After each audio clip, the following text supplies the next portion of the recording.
constant groping of things unknown, drawing from the endless reaches of time, brings to light many startling things.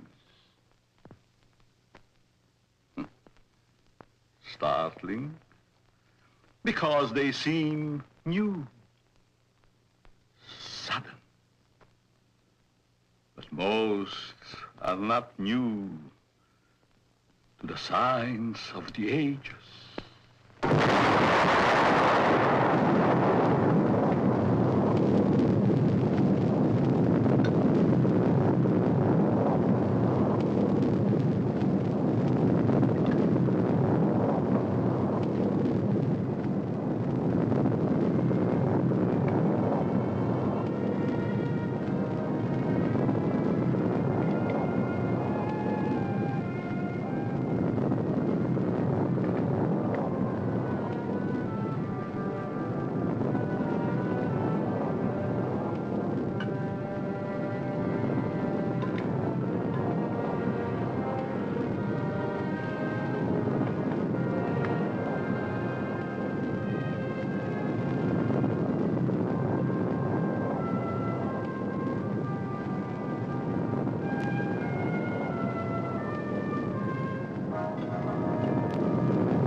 Has begun.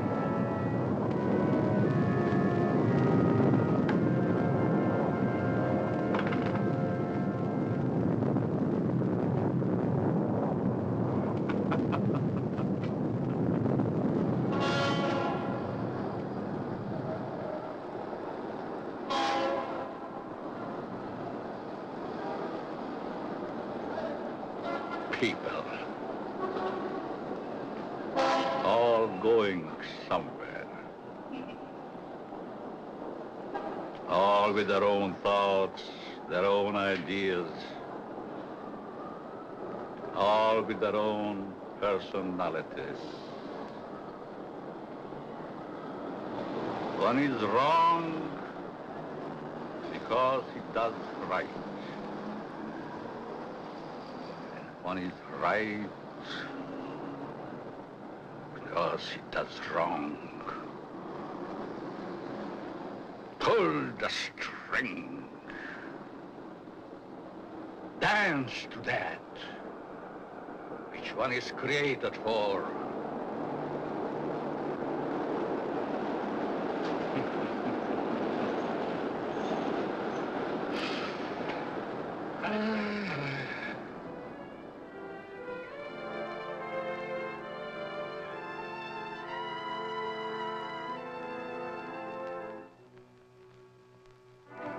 A new day is begun.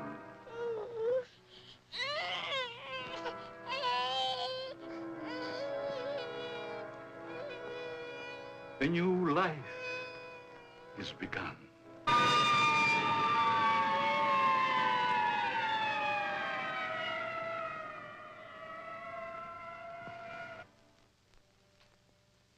A life is ended.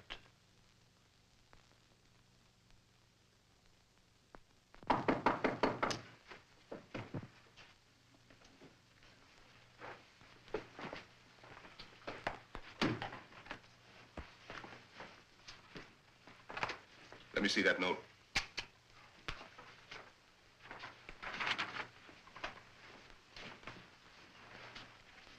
The records will tell the story. I was put in jail recently. Why? Because I, a man, was caught on the street wearing women's clothing. This was my 4th arrest for the same act.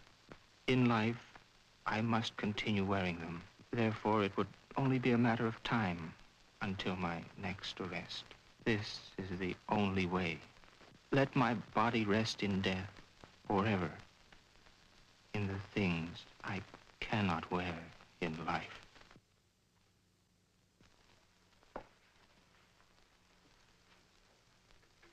Inspector Warren is here to see you, Dr. Alton. Oh, yes.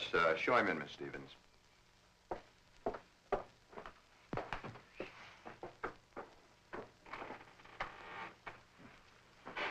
Inspector? Doctor? Sit down. Thank you.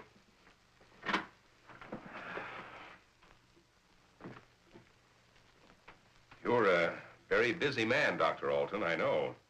I appreciate this time you're giving me. Business or pleasure, Inspector? In a way, business. From policeman to inspector, 20 years of it. I guess I've seen everything there is for a policeman to see. Yet I wonder if we ever stop learning. Learning about which we see. Trying to learn more about an ounce of prevention. I'm a man who thrives on learning. We only have one life to live. If we throw that one away, what is there left? Doctor, I'm hoping to learn something from you. And with that knowledge, maybe save some human from a fate which I just witnessed a few days ago. A 4-time loser. This type of case comes to me as well as yourself many times during the course of 1 month. The suicide? The suicide. Most of us have our idiosyncrasies. This fellow's was quite pronounced.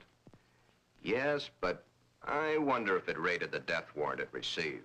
Well, that's why I'm here today, Doctor. What do we do about it? I've always heard you to be a hard-hearted policeman, Inspector. Isn't that what's thought of most policemen? The laws are written. The policeman is hired to see that those laws are enforced. We have a job to do. As in most jobs, there's always somebody who doesn't want that job to be done. In most factories today, the employer has put up suggestion boxes. Even the employer needs advice once in a while. I think in the case that we're referring to, I need advice. Maybe it shouldn't have happened as it did. But it did. Perhaps the next time we can prevent it. Let's get our story straight. You're referring to the suicide of the transvestite? If that's the word you men of medical science use for a man who wears woman's clothing, yes. Yes, in cold, technical language, that's the word. As unfriendly and as vicious as it may sound. However, in actuality, it's not an unfriendly word, nor is it vicious when you know the people to whom it pertains. Would this operation do these people any good? I understand you were quite prominent in a case that hit the headlines a few weeks ago. In some cases, yes. Others, no. Well, the papers certainly had a field day with that one. Strange as it may seem, even though it was a field day, as you so aptly put it, it's not a new story. Sex change has been performed many times. Those whose sex can be changed, they're the easy ones. But what of those who so desperately want to be of the opposite sex, yet can't change their sex? Such as was the case with Patricia, the suicide. I'd like to understand this, Doctor, as best you can tell me. You can only fully understand the sex change by taking 2 entirely different cases. 2 men with exactly the same background, from childhood to manhood and on to their own decisions and destinations. I'd like to hear the story to the fullest. Only the infinity of the depths of a man's mind can really tell the story.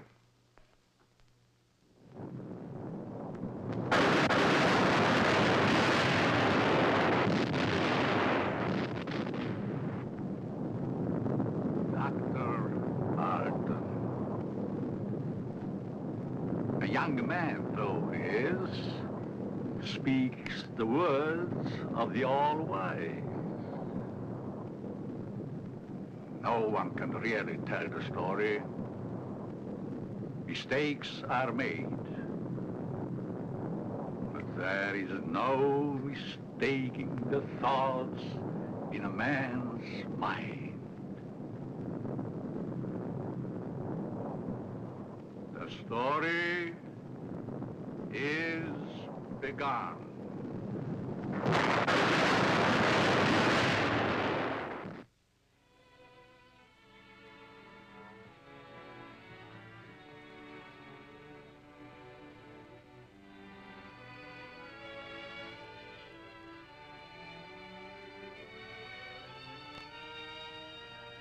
One might say, there, but for the grace of God, go I.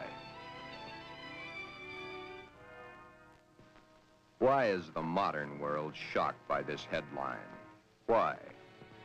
Once, not so very long ago, the people of the world were saying, airplanes. Why, it's against the Creator's will. If the Creator wanted us to fly, he'd have given us wings. but we fly. Maybe some of you may still remember an even sillier remark. Automobiles? Bah. They scare the hosses. If the Creator had meant for us to roll around the countryside, we'd have been born with wheels. Silly? Certainly. We were not born with wings. We were not born with wheels. But in the modern world of today, it's an accepted fact that we must have them. So we have corrected that which nature has not given us. Strangely enough, nature has given us all these things. We just had to learn how to put nature's elements together for our use, that's all. Yet, the world is shocked by a sex change. If the Creator had wanted us to fly, he'd have given us wings. If the Creator had meant us to roll around the countryside, we'd have been born with wheels. If the Creator had meant us to be boys, we certainly would have been born boys. If the Creator had meant us to be born girls, we certainly would have been born girls. Are we sure? Nature makes mistakes. It's proven every day. This person is a transvestite, a man who is more comfortable wearing girls' clothes. The term transvestite is the name given by medical science to those persons who wear the clothing of the opposite sex. Many a transvestite actually wishes to be the opposite sex. The title of this can only be labeled Behind Locked Doors. Give this man satin undies, a dress, a sweater, and a skirt, or even the lounging outfit he has on, and he's the happiest individual in the world. He can work better, think better, he can play better, and he can be more of a credit to his community and his government because he is happy. These things are his comfort. But why the wig and makeup? He dares to enter the street dressed in the clothes he so much desires to wear, but only if he really appears female. The long hair, the makeup, the clothing, the actual contours of a girl. Most transvestites do not want to change their life, their bodies. Many of them simply want to change the clothing they wear to that is worn by the opposite sex. Glen is engaged to be married to Barbara, a lovely, intelligent girl. Those fingernails have got to go. You know, I didn't realize they're as long as they are. My goodness, they're almost as long as mine. Maybe even prettier. We'll have to paint them sometime just for the fun of it. We'll trim them. That's for sure. You know, honey, you've invited me to dinner so many times in the last couple of months. It's almost like we were married already. I wish we were, darling. It's been a long year. For both of us. But now, my studies are through, college is concluded, and I'm free at last. Free? For the time being. Huh? Oh. How about joining me for an after-dinner drink? The living room? Mm-hmm.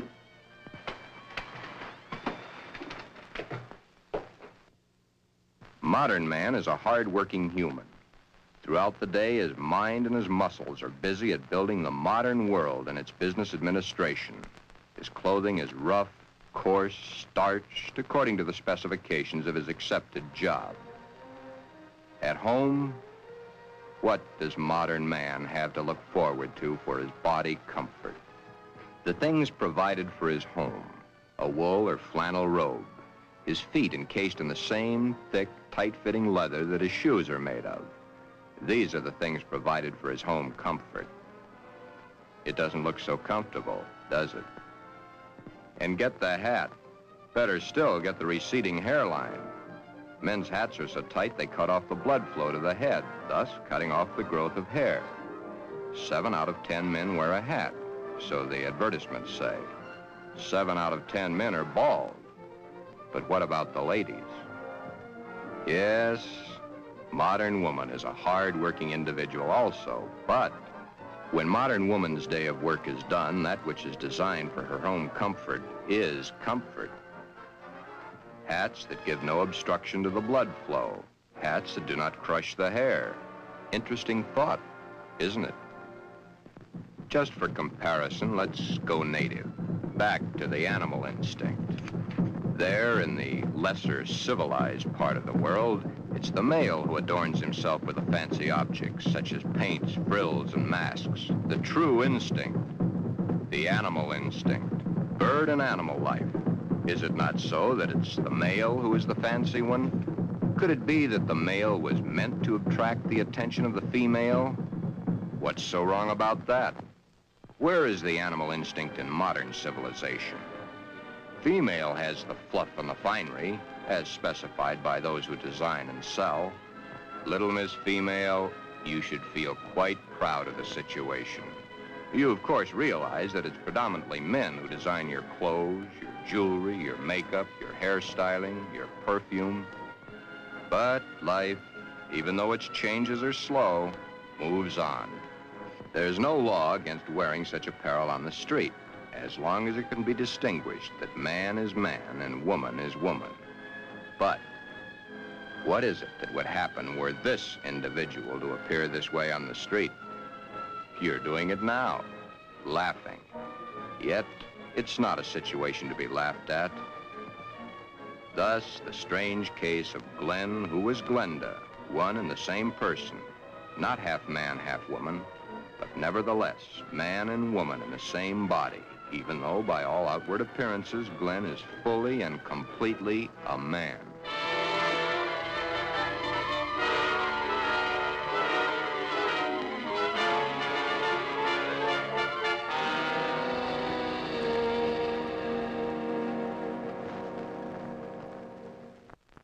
Sister, let me borrow her dress. You want to borrow your sister's dress? What for? I want to wear it to the Halloween party. There are names for boys who go around wearing girls' clothes. Oh, don't be silly, darling. You go ahead and wear your sister's dress, Glen. You always did look much better as a girl than you do as a man. Glen did wear the dress to the Halloween party. He even took first prize.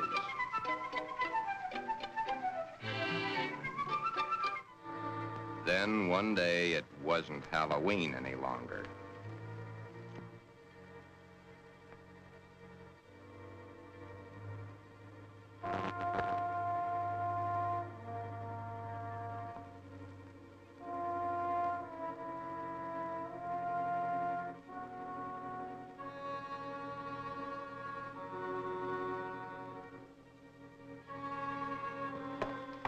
I wish I had the sight into such things to be able to advise you, Sheila. Maybe if you took the problem to a doctor. It's Glen that needs the doctor. But when things like this go wrong with someone so close and in your own family, it's so hard to believe. It's not really hard to believe. It's just hard for you to accept. Well, of course it's hard for me to accept. Suppose I were to come home with Roy or one of my other boyfriends some night and find Glen like I did last night. Yeah, that would be hard to explain. That's the understatement of the year. Just how does one go about introducing your friends to your brother when brother's wearing your best sweater and your skirt and makeup to boot?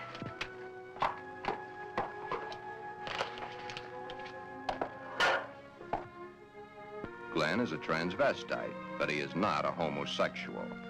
Transvestism is the term given by medical science to those persons who desperately wish to wear the clothing of the opposite sex, yet whose sex life in all instances remains quite normal. Would you be surprised rough, tough individual was wearing pink satin undies under his rough exterior clothing? He is. Then there is your friend the milkman who knows how to find comfort at home.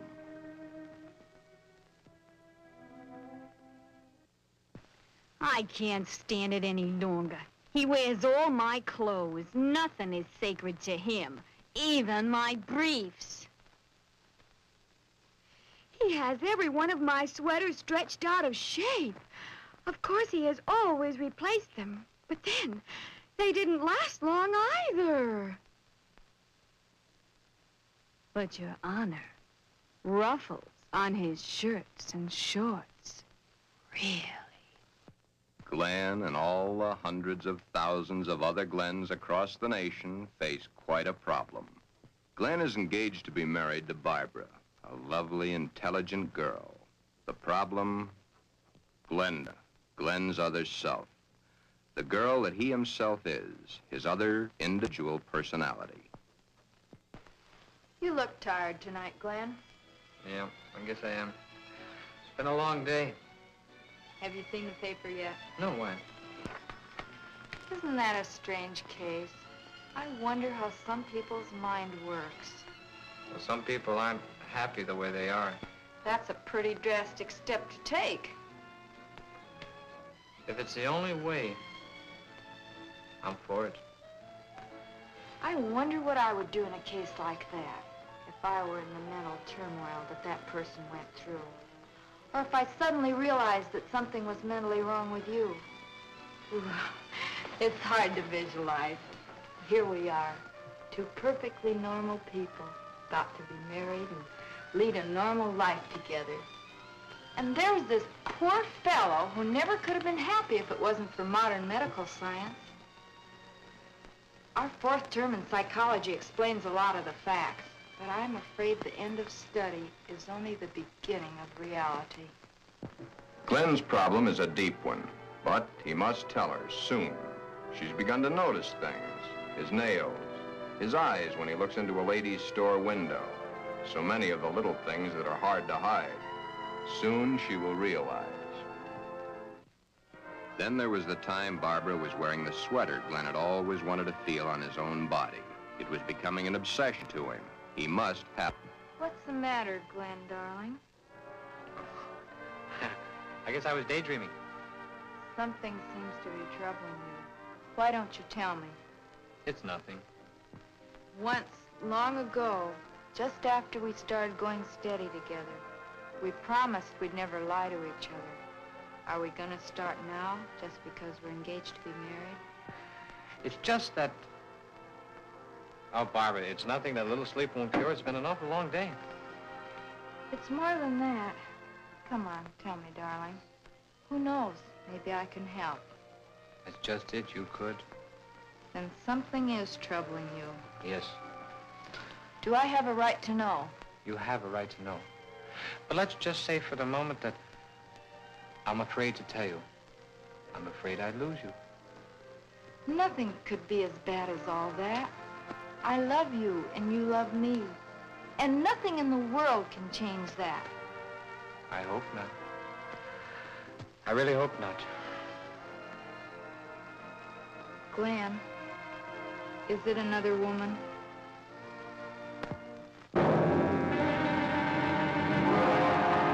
Hold the string! Hold the string! A mistake's made.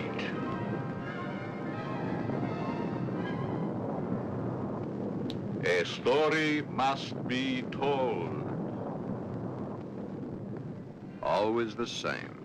He's not had the nerve to tell her. But he must soon come to some conclusion or forget the marriage.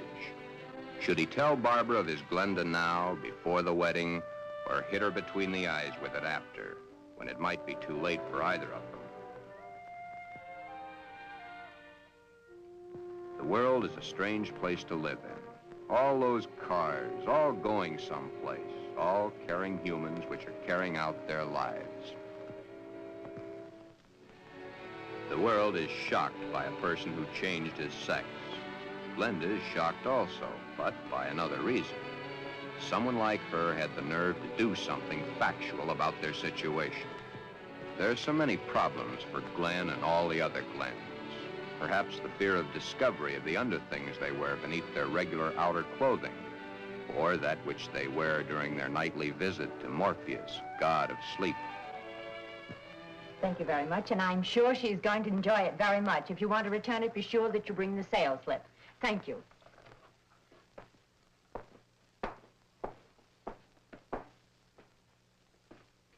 Can I help you, sir? Yeah. Let me see a 90. Well, what size? 12. The color and the material? Black? I'm very sure. Just a minute.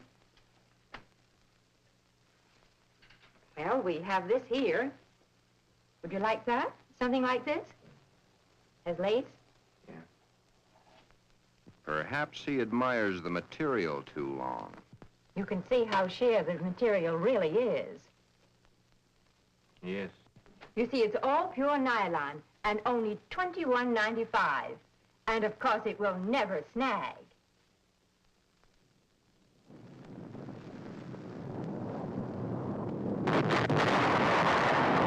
But Glen and Glenda and all the Glens and Glendas have an even bigger problem. Hi, Joe. Hiya, Jack. Monday again. You know, I think Monday is about the worst day of the week. A perfectly wonderful weekend, then back to the sweatshops.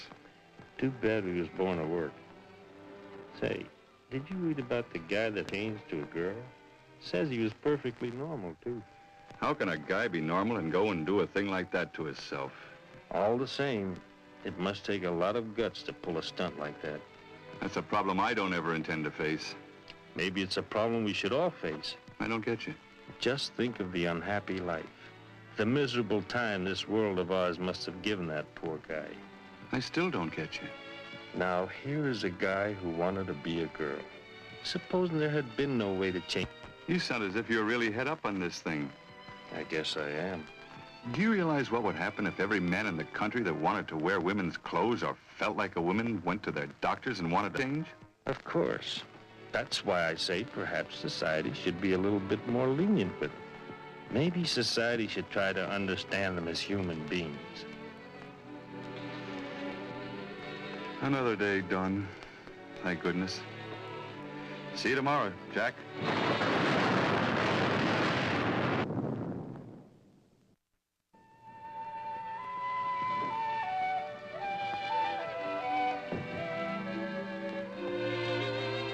Hi, Glen. Hi, Johnny. Come on in and hit it right for the kitchen. I can't let that dinner burn. You know, I thought I was going to have to eat alone tonight. Well, you probably will because I've already eaten.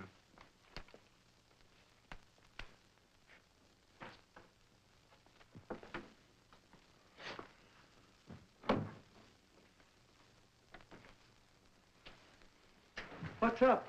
Nothing much. Say, you really look down in the dumps. I guess I got a problem. Haven't we all? I mean a real problem, one like I've never had to face before. Our whole existence is one big problem after another. I want to get married. You have a problem. When did this all come about? For nearly a year, I've been engaged to a very wonderful girl. Now the time is getting very close to the man with the book. I'm scared to death. You love her? Very much. Does she love you? Yes. There's no problem. Marry the girl. Are you forgetting about my other self? You'll have to tell her, of course. Yeah. I have to tell her. But when? Before? Or after? I think you know the answer to that one yourself. My mind's in a muddle. Like in a thick fog. I can't make sense to myself sometimes. I thought I could stop wearing these things. I tried, honestly, I tried. I haven't had a stitch of them on for nearly 2 weeks until tonight. Then I couldn't stand it anymore. I had to put them on or go out of my mind. I'm afraid I'll lose her. I don't want that to happen because I really love her. Okay. Here's a story from fact. Johnny tells his story. He had not too long ago been married himself. He'd kept quiet about his transvestite desires in the hopes that the new wife would never discover it. However, one day, the little woman came home unexpectedly an hour early.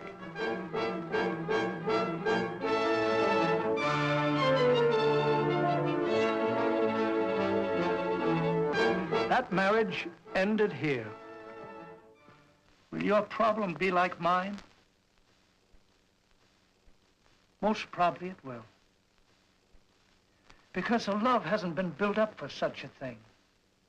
She, your wife, she will not have been taught enough about the problems to cope with it. Glen, Glenda must now make her decision, or forever forget the marriage to Barbara. Glenda should consult a competent psychiatrist, but then very few transvestites wish to change their strange desires. This is their life. To take it away from them might do as great a harm as taking away an arm or a leg, or life itself. Many even carry their transvestite desires to the grave with them. Yes, it is a problem. But Glenda, remember back almost a year ago when Glen and Barbara accepted each other? Okay. That's the 6th time you've said goodnight. I guess it is. Look. Come on over here a minute. What is it? Never mind, just sit down.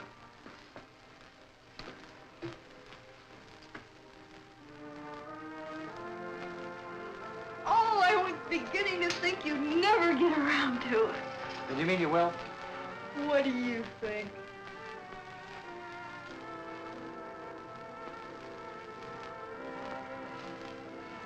When? I must finish college first. It's only 7 months to go. Well, now, that's hardly long enough for you to get a trousseau together. How would you know about such things?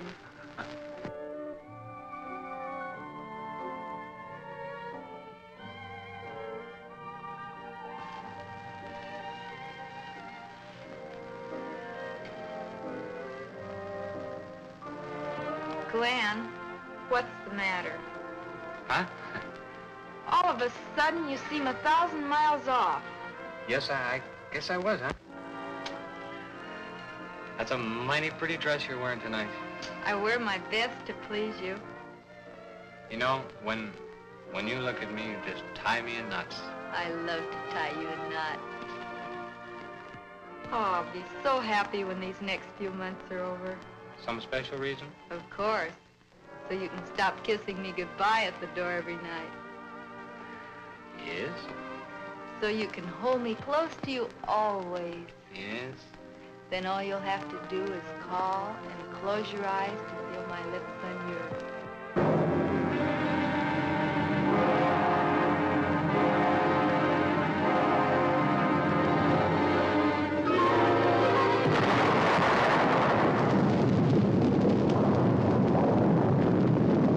Beware, beware. Beware of the big green dragon that sits on your doorstep. He eats little boys, puppy ducktails, and big fat snails. Beware. Take care. Beware.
Tell me, dragon,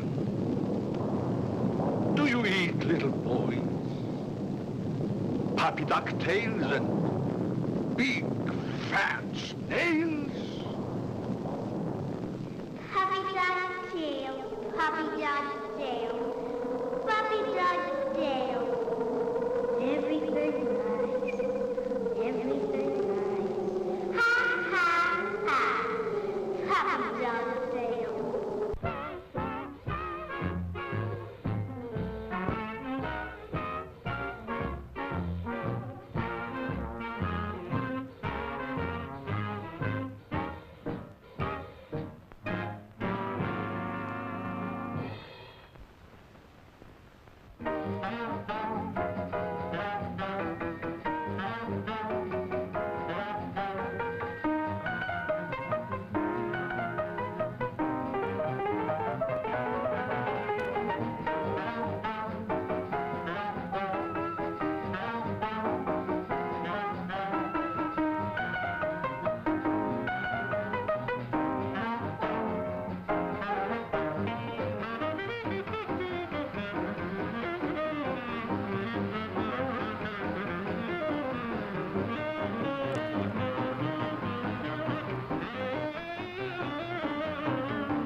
Dog's tail. Puppy Dog's tail.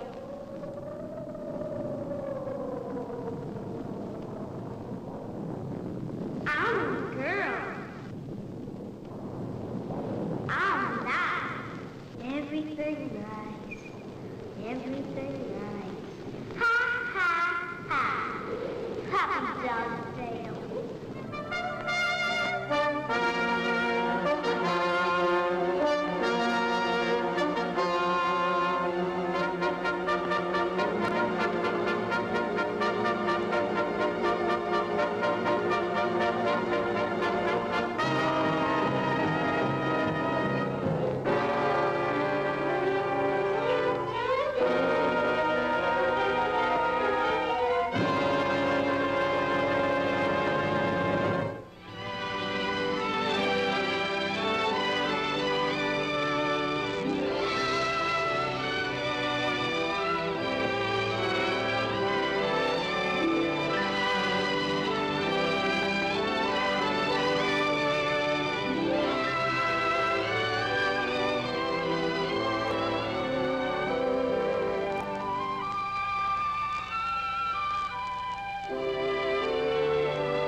Beware of the big green dragon that sits on your doorstep. He eats little boys, puppy dog tails, and big fat snails. Beware, take care. Beware.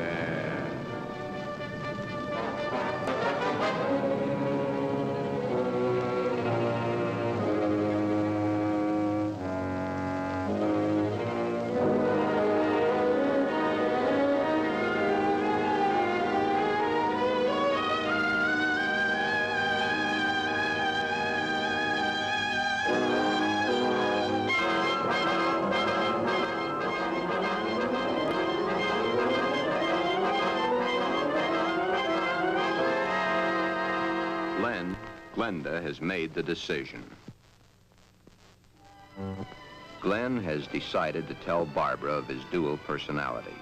To tell her of the nighties and negligees, the sweaters and skirts, the robes and dresses, the stockings and the high-heeled shoes, the wig and the makeup. All that goes to make Glen into Glenda. He tells Barbara he cannot cheat her of the knowledge that she, as his fiancée, should possess. All the facts. He tells her softly, hurriedly at first, then slowly as he becomes more technical. His hands move to caress the smooth material of her Angora sweater, which he has so long and so desperately wanted to put on his own body. He tells of this to her, and she looks to the sweater and to his hand. Then, when it is all over and that much of the story he knows is told, Barbara is not sure of her own thoughts. That's about it, darling. I wanted to tell you for a long, long time, but just couldn't bring myself to do it. I've been too much afraid of losing you.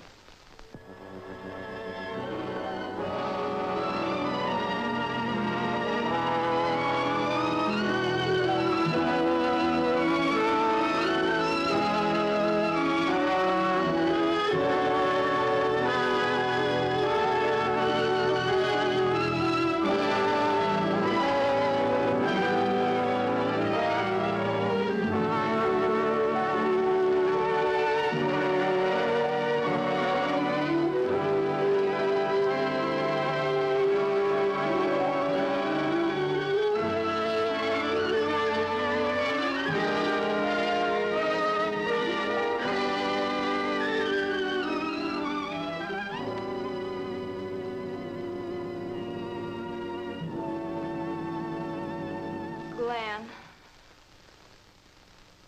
I don't fully understand this, but maybe together we can work it out.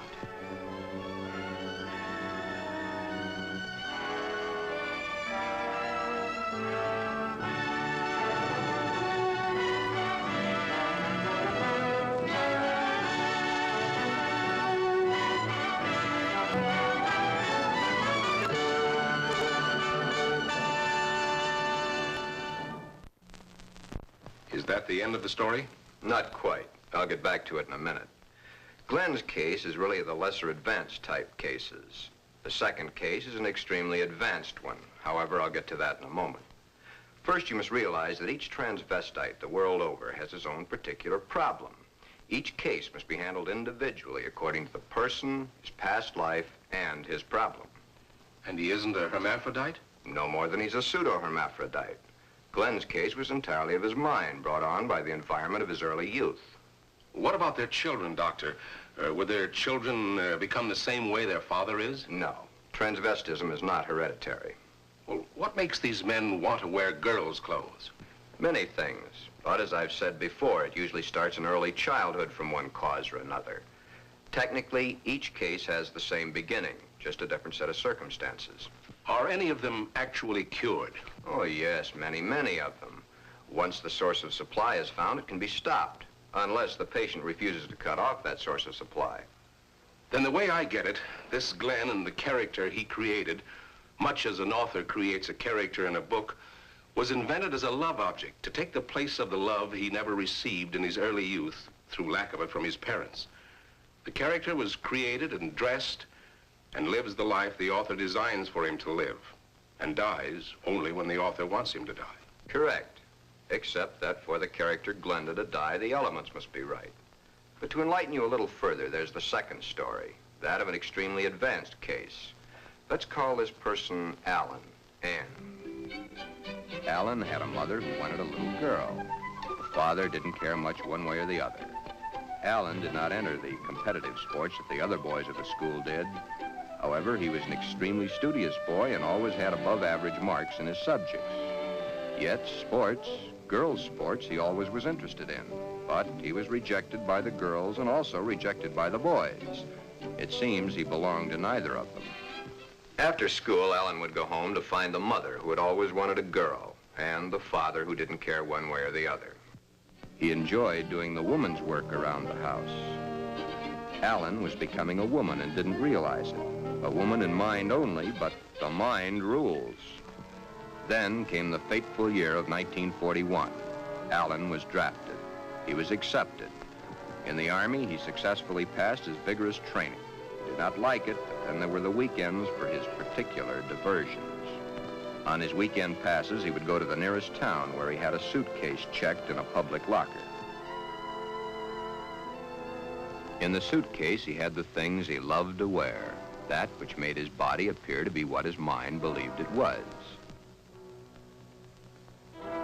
Then the day of embarkation came. But wherever Alan went, the suitcase was sure to go.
Then, as quickly as it had begun, the war was over. Alan came home. Alan had learned all the terms directed at men like himself, but no one had found out his aversion. He was honorably discharged from the service at the end of the war. He'd received the Silver Star and the Bronze Star for gallantry in action. While he was in an army hospital recuperating from a wound he had received in New Guinea, he learned a very interesting fact. He learned that foreign doctors were doing marvelous work with a sex change, man to woman, woman to man. Shortly after his separation from service, Alan came to me for advice. There followed many long sessions with my clinical reports and the reports of eminent doctors. It had been found that Alan was really a pseudo-hermaphrodite. A hermaphrodite is one who has the organs of both the male and female in plain sight. A pseudo-hermaphrodite is one who has one perfectly formed organ of either sex and one imperfectly formed one that's difficult to detect. Alan was of the latter.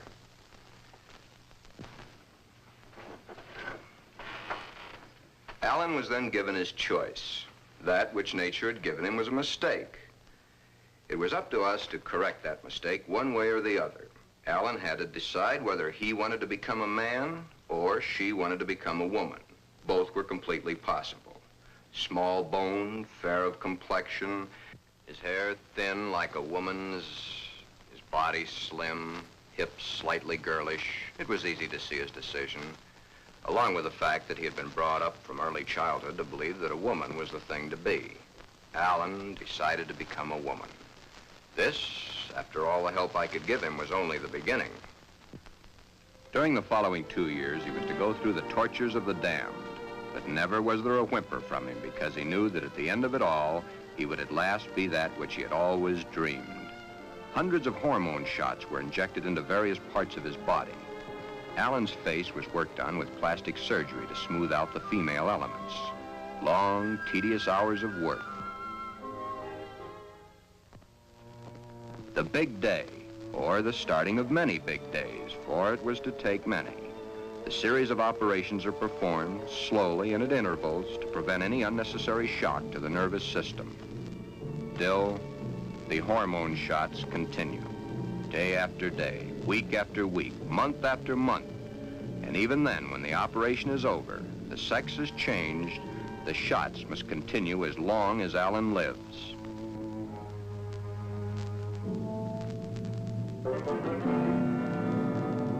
First, the breasts are brought out. The body of the woman within begins to appear now.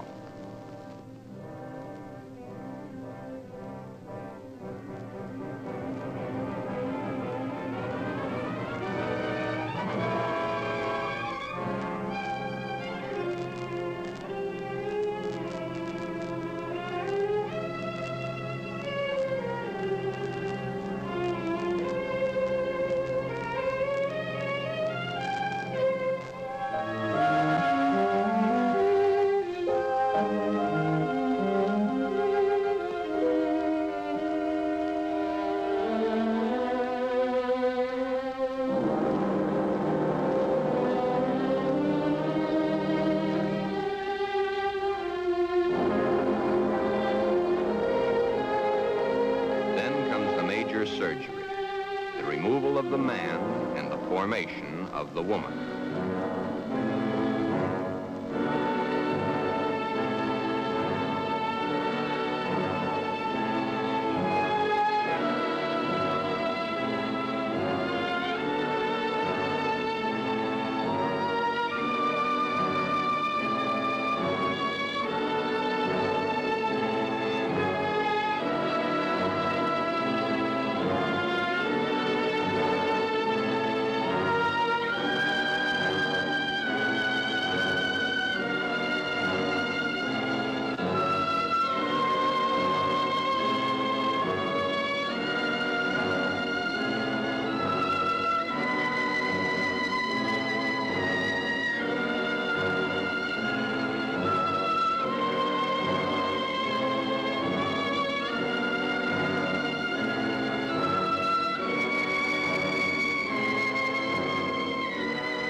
But in time, Alan is Anne, a very happy, lovely young lady that modern medicine and science has created almost as a Frankenstein monster.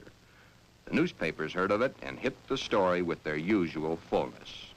If the newspapers had not gotten hold of the story, it would have gone untold, unnoticed as so many others in medical history. The sex change has been performed hundreds of times. However, right here, in this particular sex switch, it's not the end. Acting the woman and being the woman are two entirely different things. Alan had all his life acted the part of the woman. Now he is that woman and must learn how it's done. Anne must learn how to do her own hair, how to make the correct styling for her facial contours. The proper walk must be adopted. A lady is a lady, whatever the case may be. Continuing my own psychiatric treatment, it was my duty now to explain to Anne the duty of a woman and her. Alan, of course, had known the man's, but he was soon to realize he knew very little about a woman's. Yet, through it all, Anne loved every minute of it. Anne was indeed meant to be a woman, and now that the sex change had been completed, Anne was a very happy woman, and a woman who was eager to learn, and now was accepted by society. A woman born at the age of 24, in a world that for 24 years she had seen as a man, but a woman who now would, and was properly instructed in how to accept, a woman's world. Thus, this case, which has a happy ending, is due entirely to the corrections made by medical science. I've had several such cases. In fact, in my 20 years of practice, I've been prominent in 7. However, my colleagues have had hundreds. Then you believe that the Glen of the first story should have the sex change? In Glen's case, no. No, indeed. Glen would never be happy with a sex change. The Alan of your story ended happy? I'll tell it to you exactly as I told it to them. Shortly after Glen told Barbara of his love for girls' clothing, he started treatments with me. On the last treatment, both he and Barbara came to me. I told him the same story of Alan, Anne, as I've told it to you, Inspector. Anne was a pseudo-hermaphrodite. Even though one of the sexes was imperfect, she had the organs and the characteristics of both the male and female. Glen's case is an entirely different type of case. Remember I said, no matter what the case, it's a different thing. A new problem to be looked into, then solved. A new challenge to the psychoanalysis. Glen's body holds only one sex, that of the male. In all our talks, I've learned these pertinent facts. Glen's father had no love for his son. His father wanted Glen to be a football hero or a baseball player so that he could brag to his cronies down at the corner saloon as his cronies bragged to him about their own sons. Thus, the ruse of Glen's fictitious character. He invented it when he could find no love from his mother and no love from his father. His mother had hated her own father. Glen reminded her of her father. Therefore, she gave all her affection, love, and attention to her daughter. Glen then decided also to become a daughter. Glen, you can kill this fictitious character of yours anytime you wish. For your happy ending, it's the only way. Then you think I can kill this second character by transferring her qualities to Barbara? Exactly. But as the author and his character, the elements must be right. It's up to you, Barbara. You must take the place, give the love, and accept the facts that Glenda has always accepted. If you love each other as you now believe you do, well, it'll be a hard job, but you'll enjoy doing the job. Should I let him continue to wear girls' clothing? Or should I put my foot down? If you put your foot down, he'd only go behind closed doors. Love is the only answer. Glenda must be transferred to you. Supposing Glen never gets over wearing girls' clothing. Would it matter to you very much? I love Glen. I'll do everything I can to make him happy.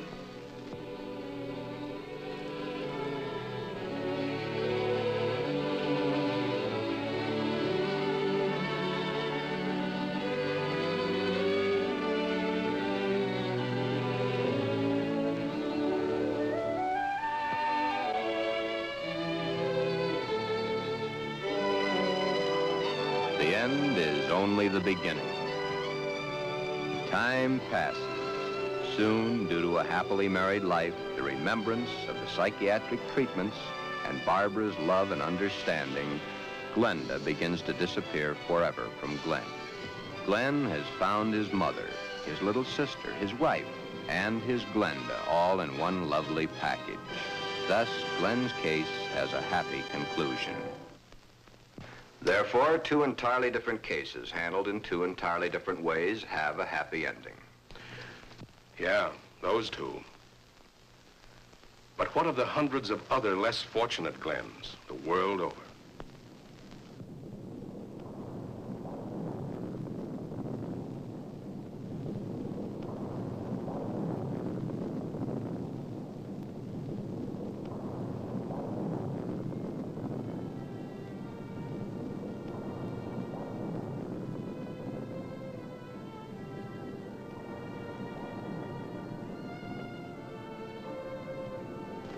Yes.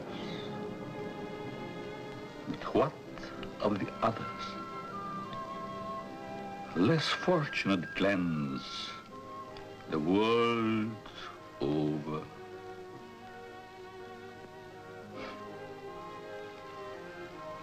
Oh, snips and snails and puppy ducktails.